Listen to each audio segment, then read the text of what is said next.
Welcome to Cyber Bytes, your weekly dose in the latest in cybersecurity news.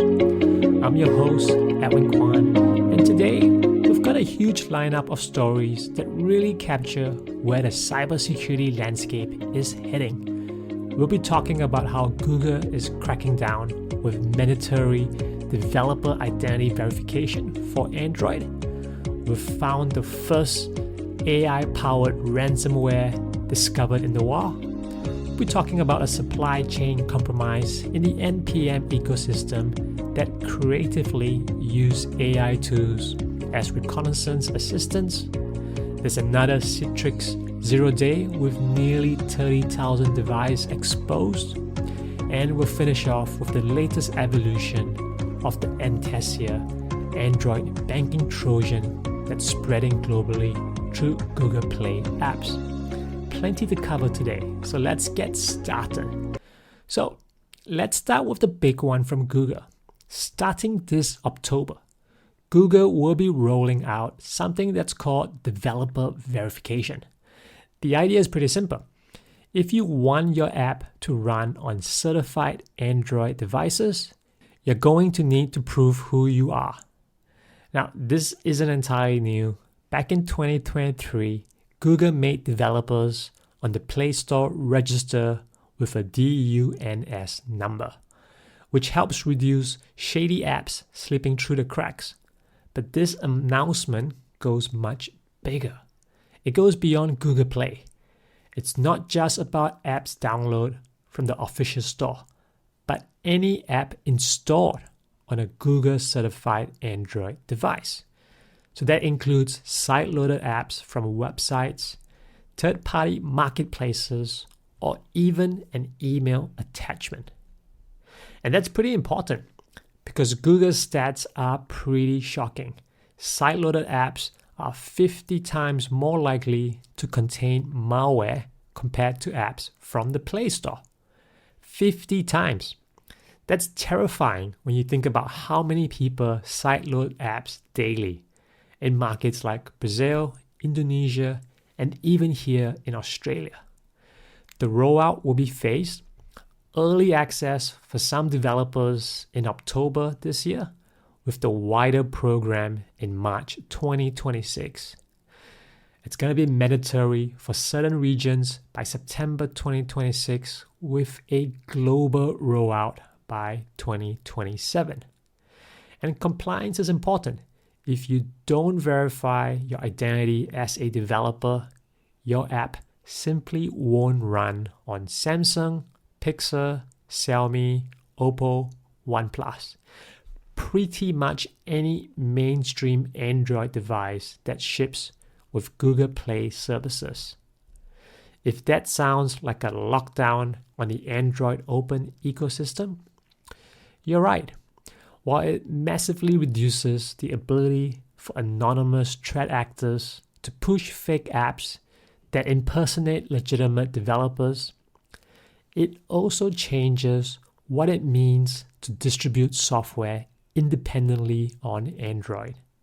Third-party app stores may struggle, and the long-touted openness of Android is going to get helmed in a little more. But it's a trade-off, isn't it? Security versus freedom. And Google has decided that the malware is winning too often. Think about the rise of banking Trojans like Entesia or cryptocurrency stealers. A lot of them come from side-loaded imposter apps. So this policy could cut off the oxygen supply to those attacks, at least on the official Android ecosystem. Non-certified devices like Huawei phones or Amazon Fire tablets, they won't be enforcing this. And that, I guess, is where the shadow economy might shift to. All right, up next, AI has officially crossed over into ransomware. Researchers have discovered something they're calling prompt locked. It's not just another ransomware variant with an AI buzzword slapped on. This thing actually integrates machine learning to dynamically generate malicious code during an attack. So here's how it works. It's written in Golang. It's cross-platform, so it runs on Windows, Mac OS, and Linux. The malware connects back to a remote server that's hosting a large language model. In this case, OpenAI's GPT OSS 20B, which is put through the Ollama API. Then, during the attack, it sends prompts to the model. It's like, hey, write me a Lua script that enumerates files and filters for .docx and .pdf. Or it could say, give me code to exfiltrate this list to a remote endpoint. And boom, the AI generates the code in real time. It's different each time, so you got polymorphic in a way that makes static signature detection basically useless. Now, here's the twist. The samples seen so far are not fully operational. The encryption used was a lightweight algorithm, which is fast but not very secure. It's actually better suited for low-powered RFID devices than serious ransomware. And some parts, like the data destruction, were stubbed out and never implemented. In fact, the ransomware used a hard-coded Bitcoin address jokingly tied back to Satoshi Nakamoto. So the researchers think this is more a proof of concept than an active campaign. Someone built it, probably for research or demonstration, and it accidentally leaked. So we can consider this a warning shot. Just a year ago, we saw LameHug, a malware that abused Hugging Face models to generate shell scripts on the fly. Now, ransomware is doing the same. What's scary here is that first, tooling like this lowers the barrier for less skilled actors. They don't need sophisticated coding skills if AI fills in the gap. Second, this makes malware highly adaptive. You patch detection for one variant, and the next time the LLM just writes it differently. We're not at a stage where robots are inventing malware themselves, but prompt log shows that they might be not so far away. On to our next story, where we go from AI-powered ransomware to AI-powered supply chain attacks. Yep, we've got another big one here. Researchers at Wiz uncovered that attackers can compromise NX, which is a major open source platform for managing code bases. It has about 24 million NPM downloads a month, and it is massively popular among Fortune 500 developers. The attackers somehow got hold of a valid NPM publishing token and pushed poison versions of those NX packages. And what did these poison packages do? Well, first, they tried to steal sensitive developer credentials, such as GitHub tokens, SSH keys, even crypto wallets. But here's the innovation.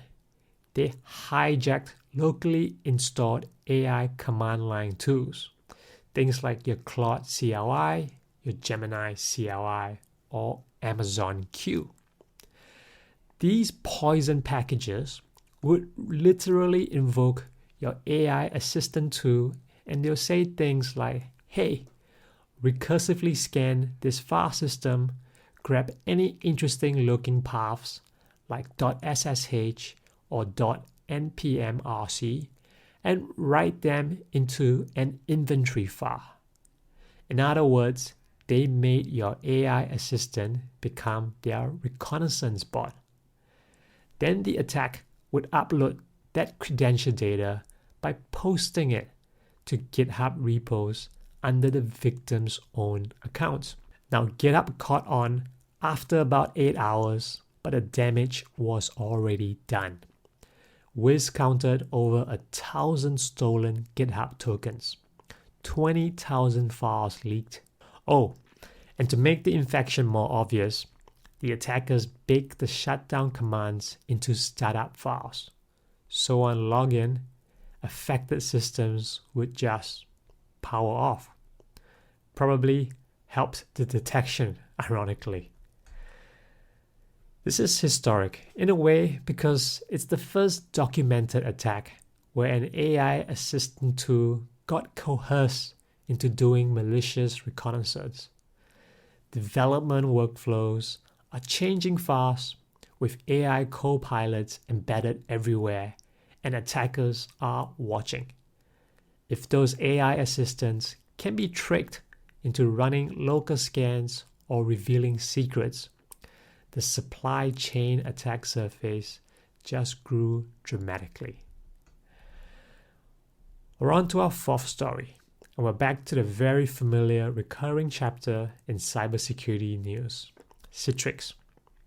Over 28,000 Citrix instances are currently sitting exposed with a critical remote code execution vulnerability. This vulnerability affects NetScaler, ADC, and gateway platforms. So we're talking enterprise VPNs, load balancers, critical infrastructure equipment, and yes, it's being actively exploited. Most of the vulnerable systems are in the US, with Germany, the UK, and Australia also on the list. Federal agencies in the US were ordered to patch or shut down affected devices by August 28, which is a rare immediate directive, but it can tell you how serious this is. There's currently no workarounds. Citrix is telling admins flat out, update your firmware to the secure release or you're a target. Now this comes after a long line of Citrix-related CVEs being abused, often in ransomware campaigns. Remember Citrix Bleed last year? Same story, right? Patch management lags plus internet-facing Citrix gear equals to jackpot for attackers. If you're running Citrix, you need to patch early, patch often, because the attackers are trawling Shodan right now to find those unpatched boxes. All right, we're on to our last story, and we're going to talk about Enstacia. If you follow mobile malware, you know that it has one of the nastier Android banking Trojans out there. It was first spotted in 2020, it has steadily evolved, and the latest campaign shows it's scaling up globally with even stealthier tactics. Zscaler's Threat Labs say that it is now targeting over 831 financial institutions, including major banks and crypto platforms. The dropper apps are disguised as innocent document readers on Google Play Store with downloads in the 500,000 range each. Once installed, these apps secretly sideload the Enstacia payloads. But this new version has gotten a lot sneakier. Instead of downloading remote payloads that could be detected, it now ships with direct payloads hidden inside highly obfuscated app archives. It even uses per-device restrictions, encrypts payloads with runtime DES decryption, and alters its package footprint dynamically to evade standard detection. Once it's live, it goes for full compromise. We're talking credential theft, key logging, screen overlays that captures banking logins, and even automated fraudulent transactions using accessibility services. It's essentially an account takeover package as a Android Trojan. But it gets worse. Alongside Enstacia, researchers also found 77 other malicious apps across the Play Store, which collectively have about 19 million in stores. Google is pulling them down, but it's a game of whack-a-mole. The defense takeaway here is to check permissions and be very cautious with any app requesting accessibility controls or just broad system rights. Because if an app that claims to be a PDF reader is asking you for accessibility access, that's a giant red flag. And that wraps up this week's episode of Cyber Bytes. Until next time, stay safe, stay sharp, and as always, stay cyber aware.